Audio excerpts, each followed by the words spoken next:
Iran युद्ध के कारण ऊर्जा संकट से निपटने के लिए बांग्लादेश ने आपातकालीन कदम उठाए। नई तारिक रहमान की बीएनपी सरकार के आर्थिक सुधार कार्यक्रम को बड़ा झटका लगा। लेखक आशीष विश्वास।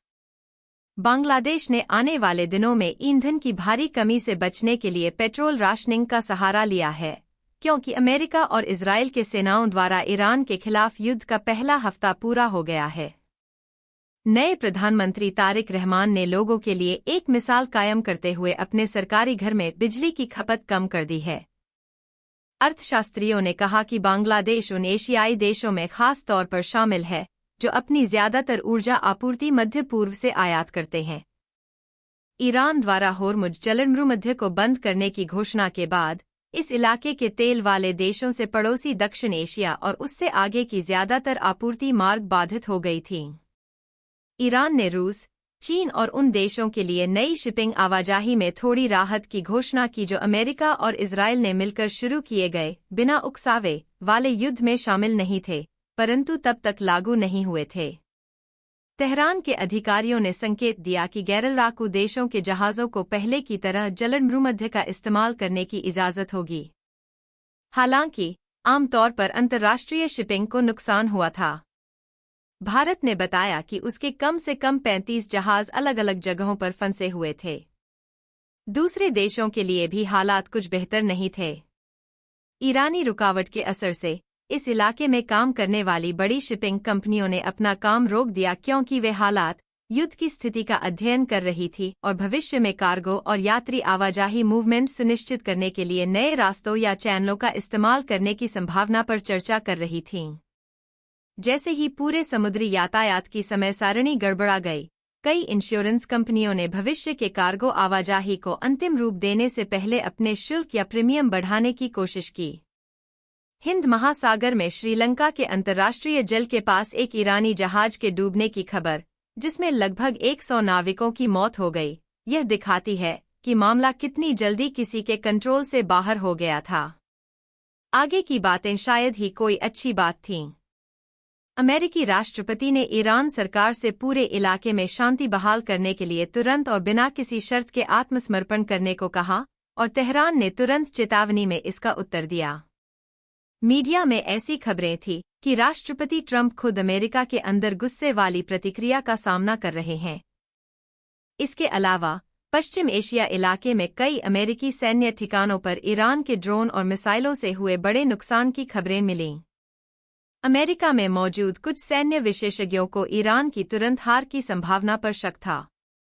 इसके उलट उन्हें लगा कि इलाके में अमेरिकी सैन्य ठिकानों पर जोरदार जवाबी हमला करके ईरान ने अपने बचाव की चाल में अमेरिका को अपने संसाधन काफी कम करने पर मजबूर कर दिया है। बांग्लादेश में नई बांग्लादेश नेशनलिस्ट पार्टी बीएनपी सरकार के लिए युद्ध इससे और बुरे समय पर नहीं आ सकता था। प्रधानमंत्री रहमान अपनी टीम के साथ अपने कार्यालय में मुश्किल से ही जम पाए हैं और देश की अर्थव्यवस्था को पटरी पर लाने और कानून का राज बहाल करने के लिए कड़ी मेहनत कर रहे हैं। दोनों ही मामलों में रहमान को बड़ी दिक्कतों का सामना करना पड़ रहा है, क्योंकि उनके पूर्व के मुख्य शासक डॉक्टर एम यूनुस ने ऐसे लोगों को तैनात किया था जो अपने बाद आने वालों के लिए पूरी तरह से स्थिति गड़बड़ कर दी थी। वैसे भी ईरान युद्ध से पहले ही बांग्लादेश अपने इतिहास की सबसे बुरी महंगाई से बुरी तरह प्रभावित था। यूनुस के राज में शासन का नामोनिशान तक नहीं था, क्योंकि भीड़ की हिंसा का बोलबाला था तथा बांग्लादेश में रोजाना होने वाले औसत हत्याओं की संख्या 35 से 45 के बीच रहती थी। उद्योगों को बड़े पैमाने पर बिजली कट का सामना करना पड़ा, जिससे देश का उत्पादन कम हो गया। खाद्य पदार्थ और प्रसंस्कृत खाद्य पदार्थ बहुत महंगे हो गए और पड़ोसी भारत से आपूर्ति हमेशा नहीं मिलती थी, क्योंकि यूनुस ने बार बार भारत सरकार को नाराज किया। लेकिन आम बांग्लादेशी को भारत के बजाय पाकिस्तान को देश का मुख्य व्यापारिक भागीदार बनाने की कीमत चुकानी पड़ी। माना जाता है कि बांग्लादेश में अभी लगभग 600 लाख लोग गरीबी रेखा के नीचे हैं तथा डॉक्टर यूनुस के 18 महीने के लंबे कार्यकाल में यह संख्या दोगुनी हो गई। रहमान ने एक अधिक सकारात्मक शुरुआत की है। उन्होंने सबके सामने यह ऐलान किया है कि एक शासक के तौर पर वह भारत या पाकिस्तान भागने के बजाय पहले बांग्लादेश के हितों को सुरक्षित करेंगे। उनके इस कदम का स्वागत करते हुए भारत ने तुरंत और सकारात्मक जवाब दिया और बांग्लादेशियों के लिए पहले लगाई गई चिकित्सा वीजा पाबंदियों को हटा दिया। इसका मतलब था कि बांग्लादेशी दक्षिण भारत के अस्पतालों और क्लिनिकों में उपलब्ध सबसे अच्छी भारतीय चिकित्सा सुविधाओं का फायदा काफी कम कीमत पर उठा पाएंगे। यूनुस के 18 महीने के लंबे कार्यकाल के दौरान उन्हें कुनमिंग, चीन या सिंगापुर में इलाज के लिए बड़े कर्ज लेने पड़े।